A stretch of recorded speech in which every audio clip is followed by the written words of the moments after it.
All right, so good morning, everyone. Welcome to our last day, actually, of lecture, like lecture. So if you're here, please turn on your cameras. Mm, And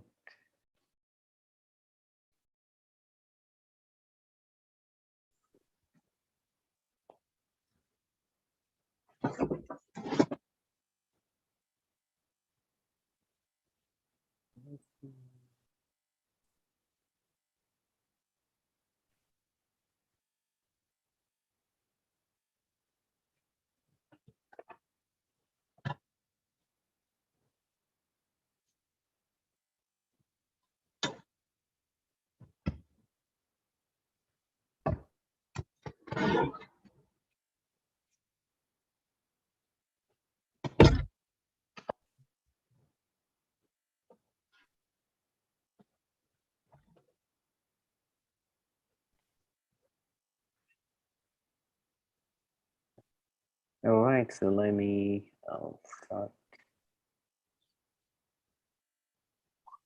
Let me-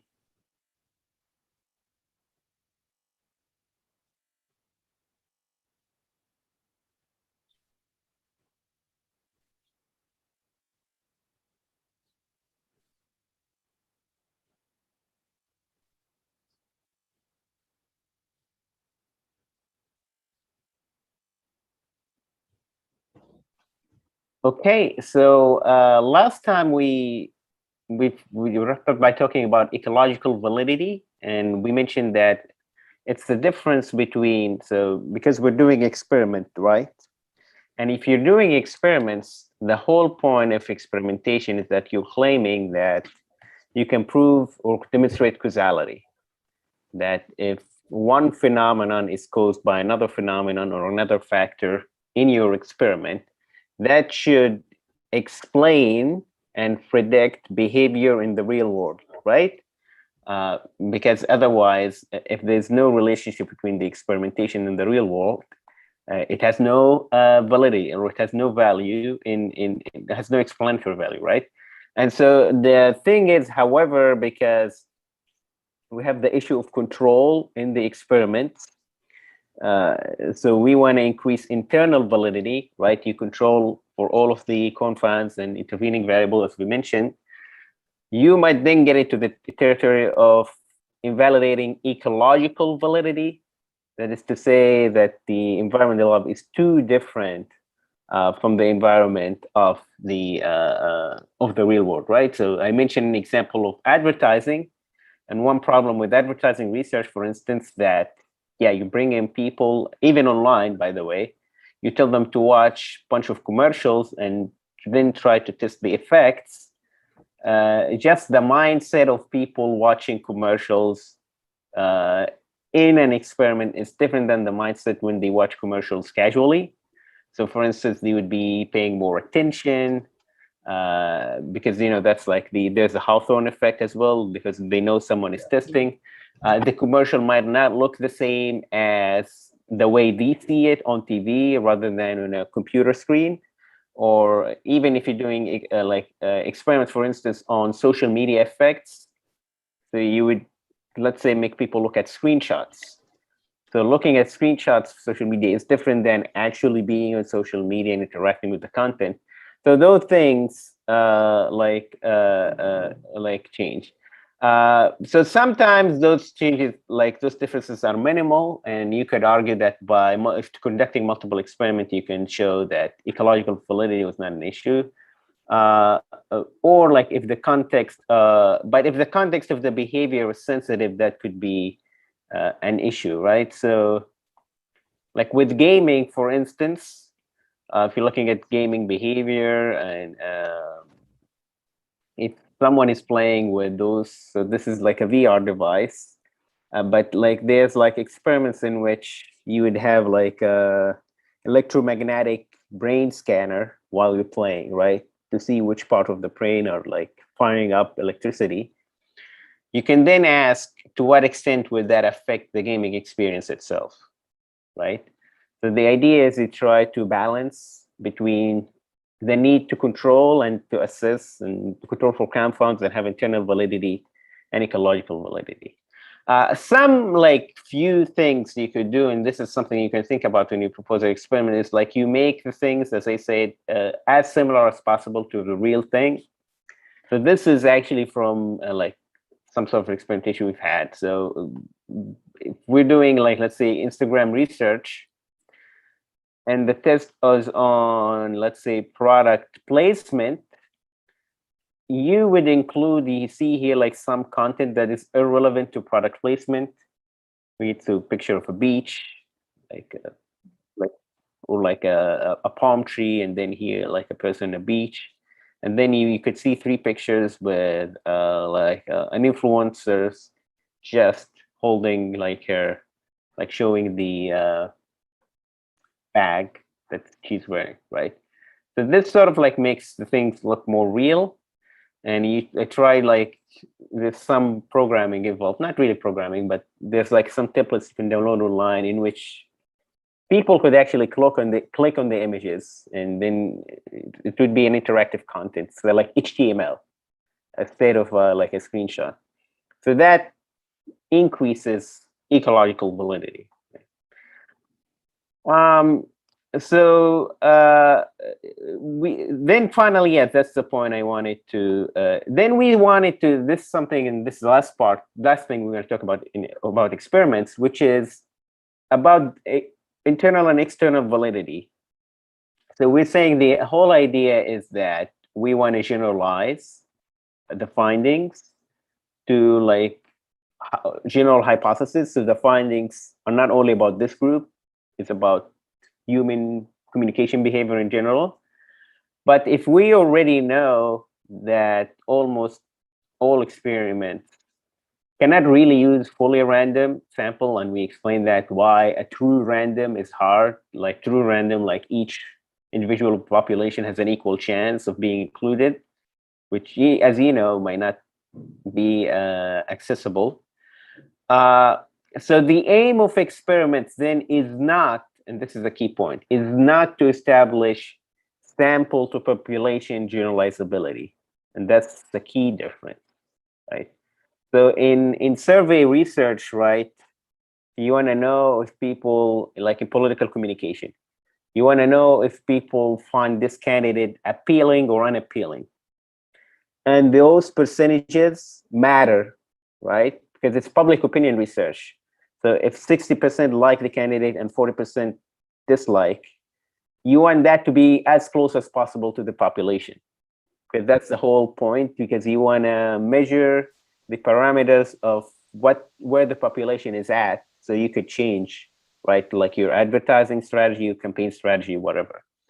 With experiments, the generalizability is from the sample to the theory.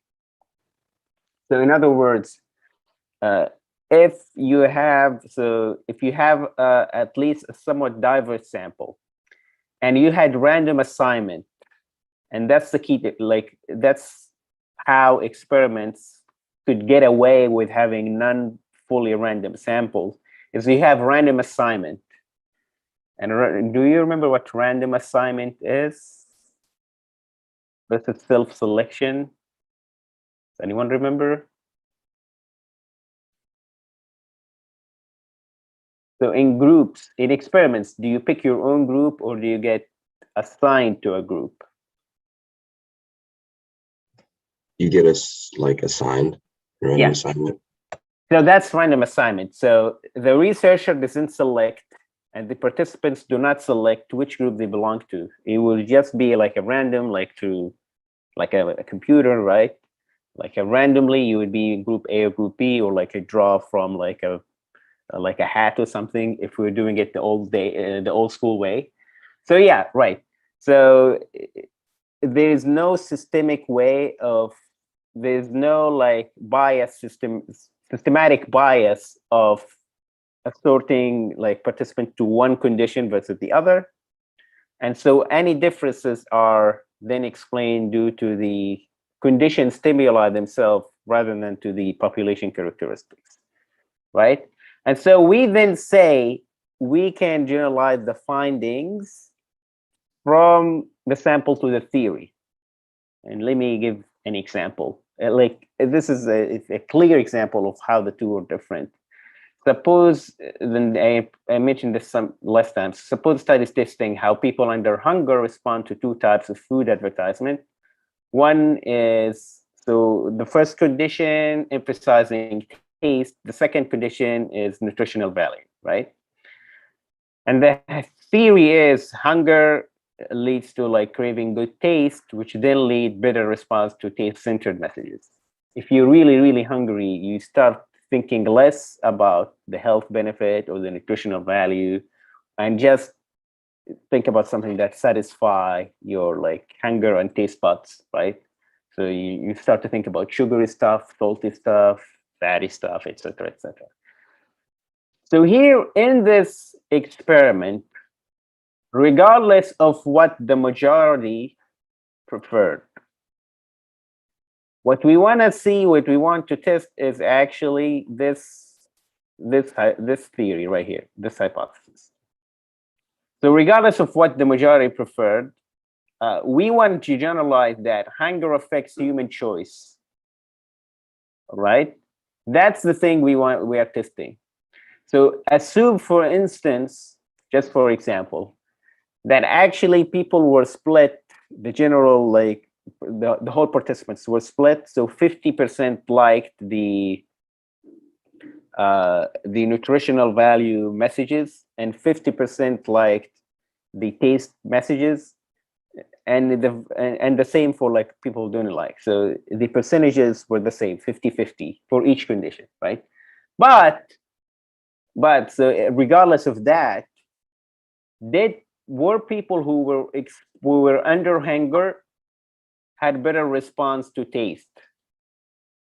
Okay, so we don't take the whole sample and see which percentage like taste and which percentage like nutritional value messages. We actually see under that condition, did it lead to an increase in better response to taste messages, right? So once this relationship is established, then you could generalize, right?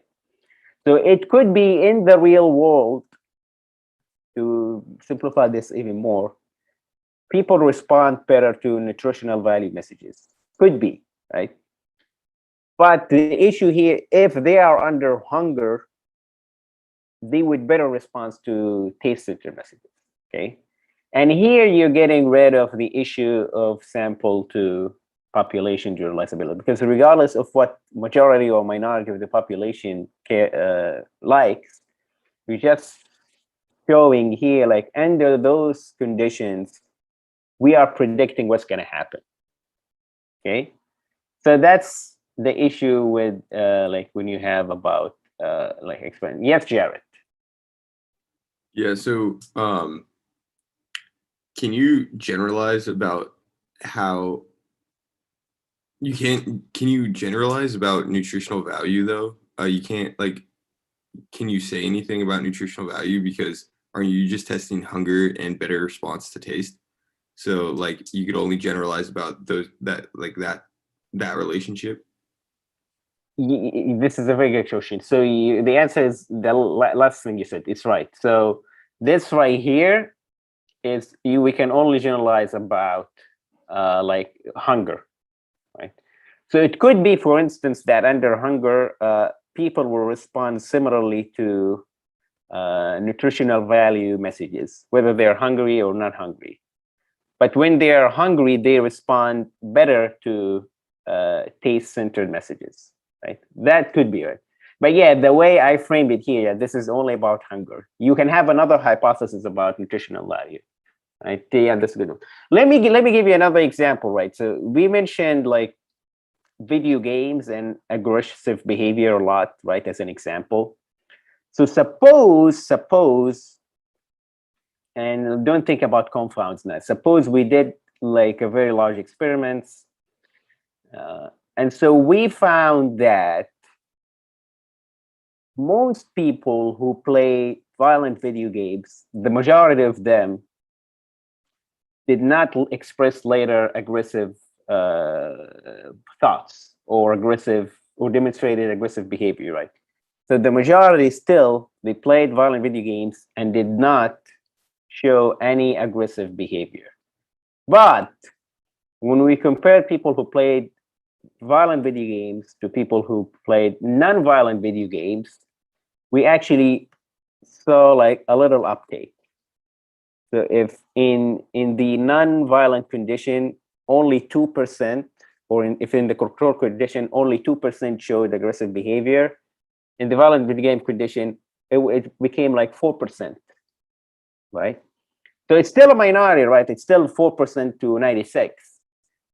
But as compared to the non-existence of it or the control condition, it actually made an effect. And so we can generalize about that. Okay, we cannot generalize the percentages. So again, this is not about, okay, so 96% of people won't be violent and 4% will be violent. No, it's not about that. It's about saying this variable affects that variable under this condition. Does that make sense? Okay. And so in conclusion, so experiments, so again, the main point of experiment, the main strength is that it can argue causality because of the issue of control of confound, and like you could detect mechanisms. So X change, Y change, hence Z change. You can alternate between alternative hypotheses. It could be easily replicated. So as opposed to qualitative research, let's say. So an ethnography can never be replicated, with each ethnographic experience is different. Whereas an experiment, you just use the same materials, you could sample from the same population or different population, use the same measurements, and see if your experiment get the same result as my experiment, right? So that's ease of replication.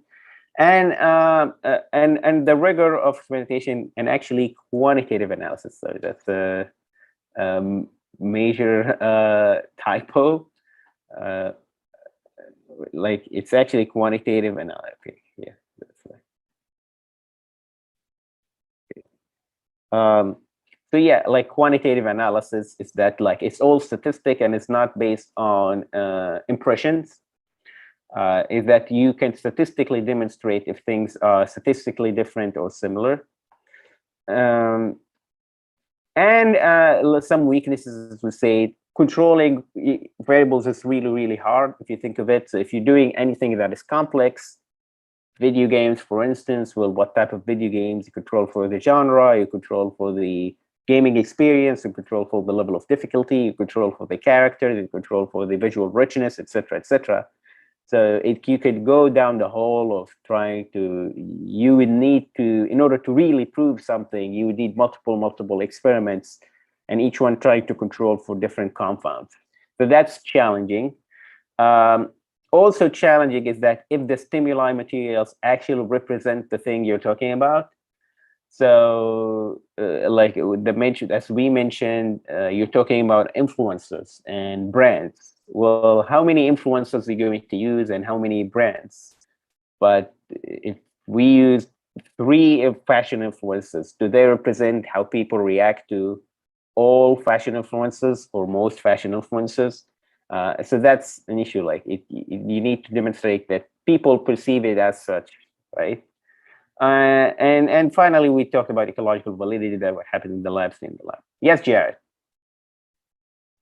Yeah, so just to go over stimuli again, just to make sure I kind of like understand it completely. Stimuli is the experimental material. Okay. The thing you're going to experience. So in case you're doing experiment on humorous versus non-humorous commercials, stimuli are the commercials themselves. Okay. And if you're doing video game research, the stimuli is the video game itself. So experimentation material, right? That's stimuli. So it's like those commercials like make up the independent variable? Like right. Yeah, assumingly, right? So if you're saying, yeah, this is the thing I'm talking about. If you're saying humorous commercials versus non-humorous commercials, if the participant perceive them as such, then they would represent the independent variable, right? But again, like it's something you need to create and then make sure it actually represents what you claim to represent. Thank you.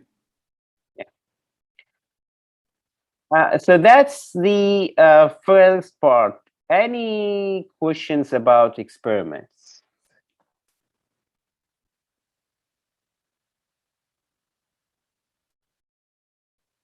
Okay, so we'll have then like there's like a short, like hopefully 15 to 20 minutes. So I'm going to talk about something else. So we're going back. So I'll go back to talk about actually statistics. I hope actually I hope this clarifies things even better, which I think I didn't. Okay. So let's see here.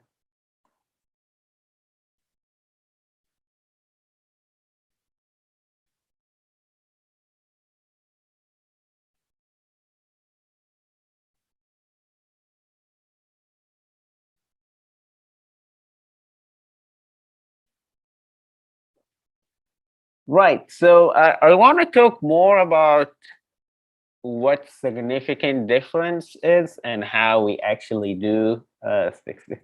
So I'm going to talk about like ANOVA test, for instance, which is when you're comparing three groups or more. So ANOVA test or analysis of variance is similar to t-test, but t-test is for binary, so two groups. ANOVA is for three groups. So what do we mean by statistical testing? And so we start in hypothesis testing by assuming that all groups are one similar population. That's the basic assumption, right?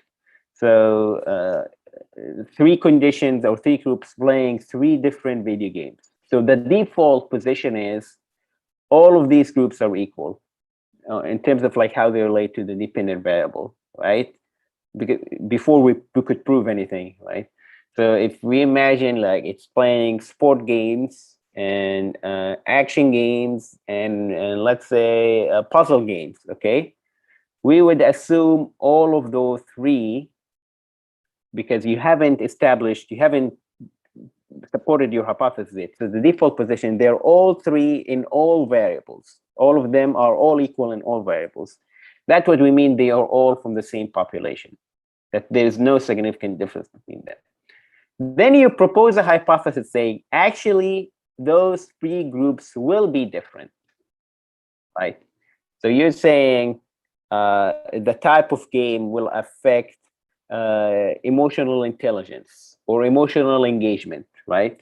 So you're saying like action game would have highest emotional engagement, followed by sport games, followed by puzzle games, okay? So your hypothesis string, actually those three groups represent three dissimilar or different subpopulations. So the first thing we call the null hypothesis, okay?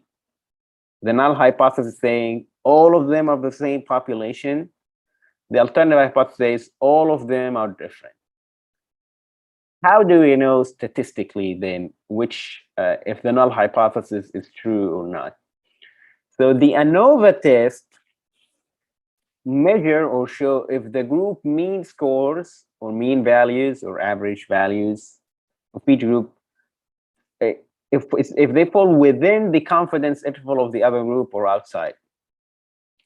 So if the group means fall within the confidence interval, if they fall within, we accept the null hypothesis. So the null hypothesis is that all of these three groups are equal. So you would have something like this. This is the null, right? So you see here, this is similar to this, basically. Like the mean score are all falling within one big, like normal distribution or bell curve. So that's saying those differences are just random. They're random variation on the same population, right? If it showed that the mean scores are different, right? So you see here, your mean score are like outside the confidence interval.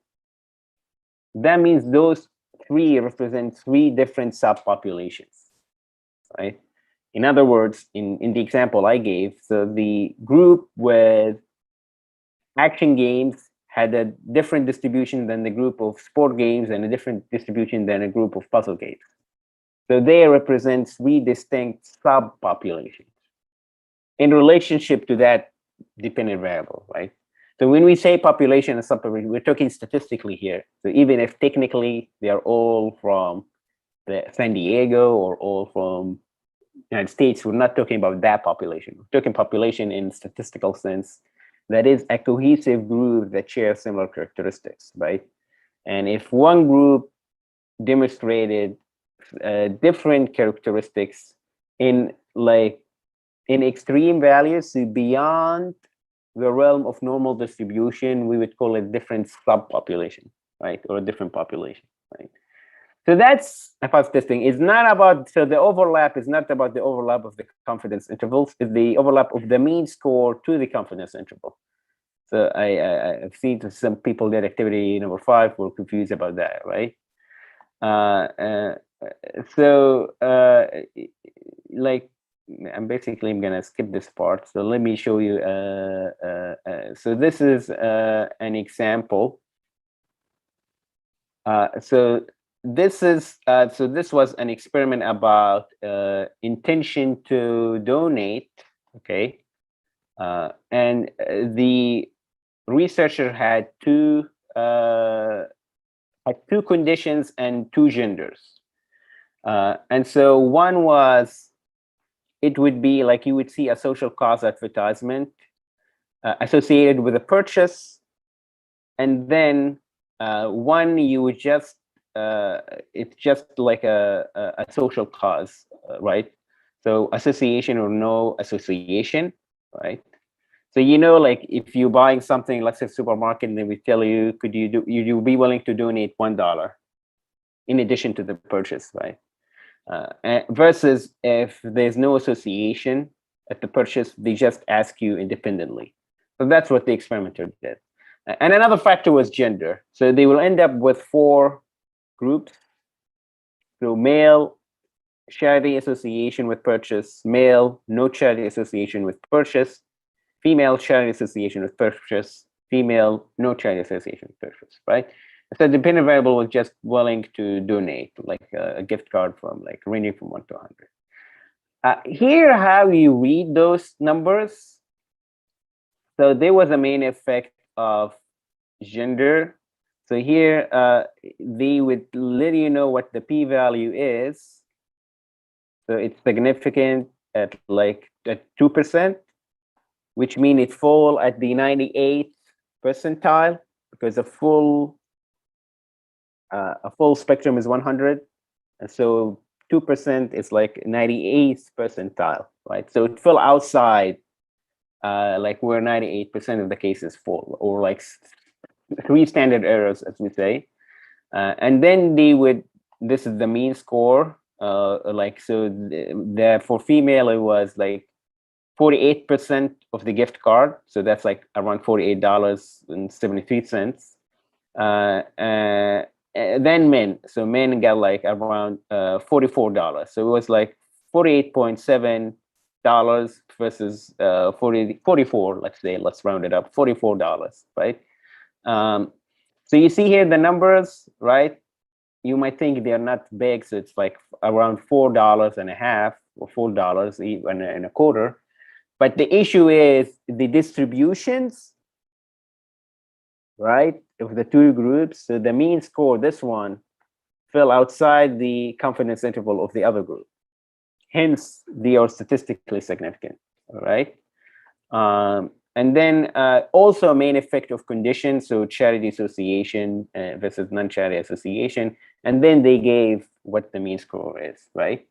And so when you read, always look the p-value and what the mean scores are. And there's something we would call the F-score, which is the standardized value. And this will take a full semester to explain. But F-score, they standardize all of the mean score or from depending on range.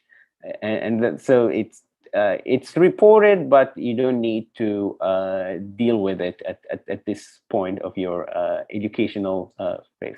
Yes, Jared. Sorry, I got quite a few questions today. Sure. So when we're in referring to like the result of the p-value, isn't there like a I forgot the term, but it's like a testing p-value in which like you like have like if like the value is higher or lower than this like p-value, or if the actual p-value of the test is higher or lower than this like predicted one, then like the test is like you reject or like accept the null, right?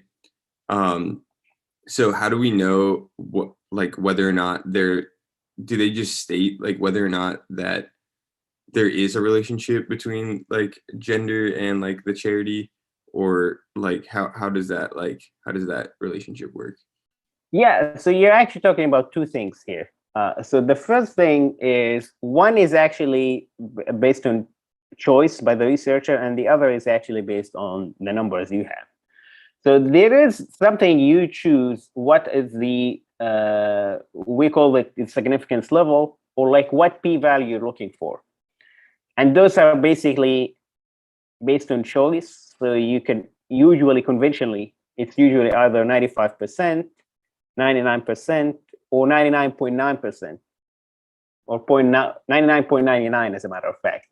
And so 95% is like, you would be significant if you reach 0.05, or obviously below. So if it's below 0.05, you are 2 standard errors away from the mean scores, right? So remember the normal distribution things. More researchers are strict. So actually, especially if you're proposing a new theory, they would have like a stricter limit. So you'd say, actually, we want you to prove that it is 3 standard deviations or standard errors away. So that's the 99%, which means your threshold would be 0.01. So for example, this is a good like demonstration. So this results here, this would fail at, because it's 0.02. So this would fail at the 0.99% test, right? Because it has to be below 0.01% to qualify, right? So you want it to even, so if you think about it in the distribution, you want this value to be even more extreme, right? So if, okay, I'm trying to draw right here. Okay, let me draw right here. So if this is like here, right? So imagine right here. So this is at 95. You actually want it to be even further here, right? So you want the mean score to even fall even further than where the normal or the comparative distribution is. Okay, so that's one. The second part is asking, where does the p-value come from? There is a formula for it, and I'm not going to, but the p-value basically is determined by the sample size and the variance. So that's actually the next that's the next slide, and the last slide actually. So as the sample size increases, the likelihood of finding statistical significance increases, right? Because if you think of it, if you have a small sample, any one variation would affect the mean score significantly, as we've shown before. And so the p-value has a formula which is based on the mean score, the sample size, and the variance or standard deviation. You don't have to know it at this point, but you need to know that as the sample size increases, the likelihood of statistical significance increases, right?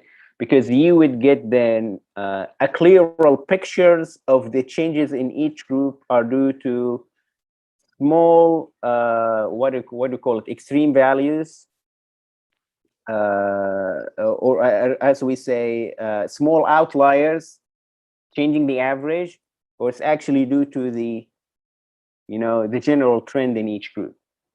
And so when you have a large group, outliers can hardly change where the average is, right? So that's the rule 1. And then rule 2 is like when you have less variance, you have a larger chance of finding statistical difference, right? And that's also this for the same reason. If the variance is so wide, so variance is like to remind you how widespread the scores are within each group. So that means the mean score is actually more unstable, which would enlarge the confidence intervals. So you would have a lower chance of having two groups being statistically significantly different. And so that's the way to show it. And we actually have, okay, we actually have, so we're done. I can actually show you on, let's open Jamovi again, and I'm just going to show you this part because I think it's necessary. Just to visualize it. I think if you visualize it, it will make more sense to you, right? So let's see. Okay, open.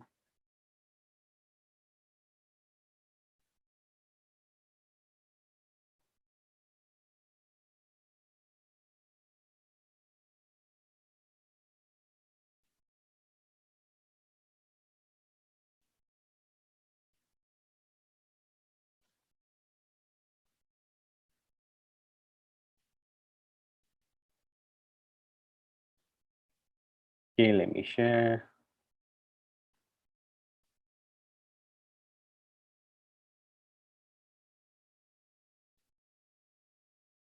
Okay, so let's start. Let me start from scratch. So assuming, okay, we want to do an ANOVA. So we're comparing three groups, okay?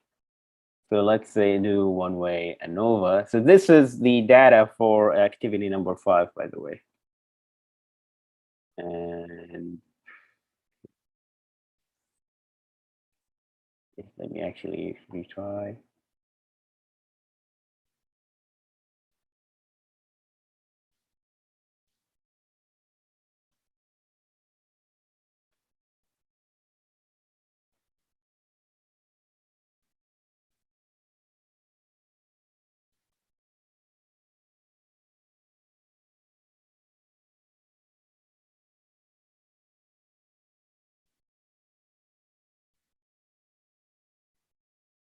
Okay, so it's like the program crashed.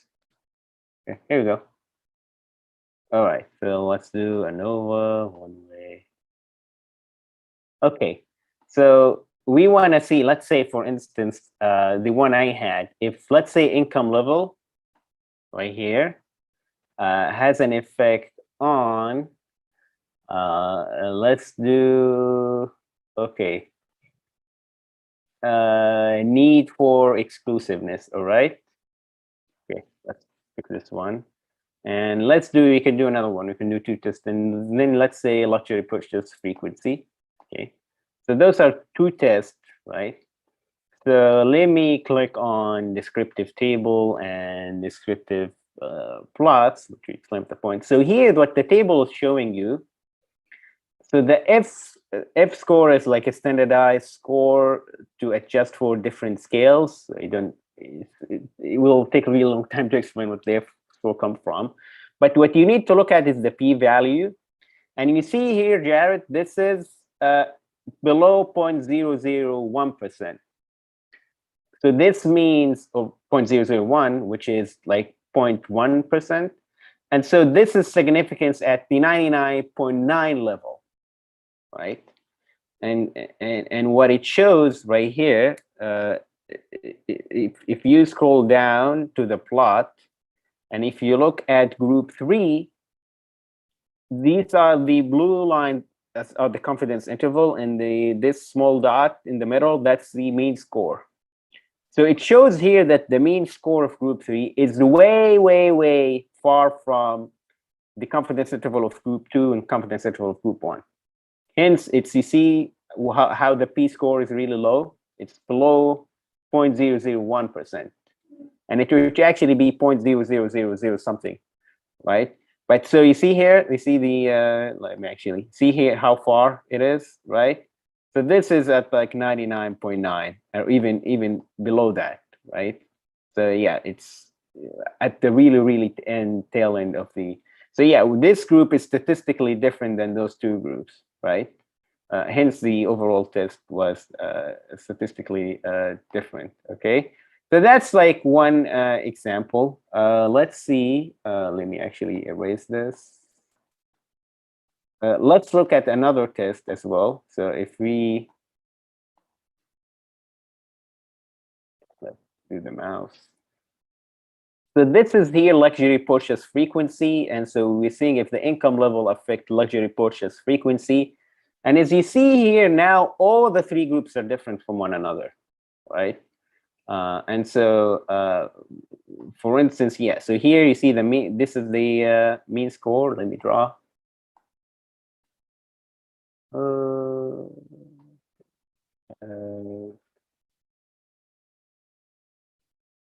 Yeah, you see here. You see the difference. So this is the mean score right here. These are the confidence level, and it's way the mean score. This one is way like far from the confidence interval of the other group, and the similar thing here. This is really far from confidence interval of the other group, right? Hence, if you then go to see and to look at the table, let's say, you would see right here like the means are different. And by eyeballing it, you would think it's like small differences, right? So 1.83, 2.06, 2.46. But you see here, I have a large sample. Like in each group, first group, I have 241 individuals, 205 individuals, and 142 individuals, which when then you'll see how the standard errors are now very small, 0.09, 0.06. So the standard errors are what give me the confidence intervals. You add two standard errors above minus two standard errors plus, and we'd give you the 95 confidence interval. And for 99, it's three standard errors. But because standard errors are really small, it won't affect. So even any small number difference in the mean score would translate into statistically significant results, right? So to like now forget about the numbers. To translate this in like an everyday language, if I get like 200 people, like as you see here, like 241 people from low income group, that's like one, and 142 people from high income group. The mean score they tell me about luxury purchase frequency cannot be attributed to just a small number of outliers, because the sample size is too small to be affected by outliers, right? Sorry, it's too large to be affected by small outliers, that's what I meant to say, okay? Hence, it's a low standard errors, standard deviation is low.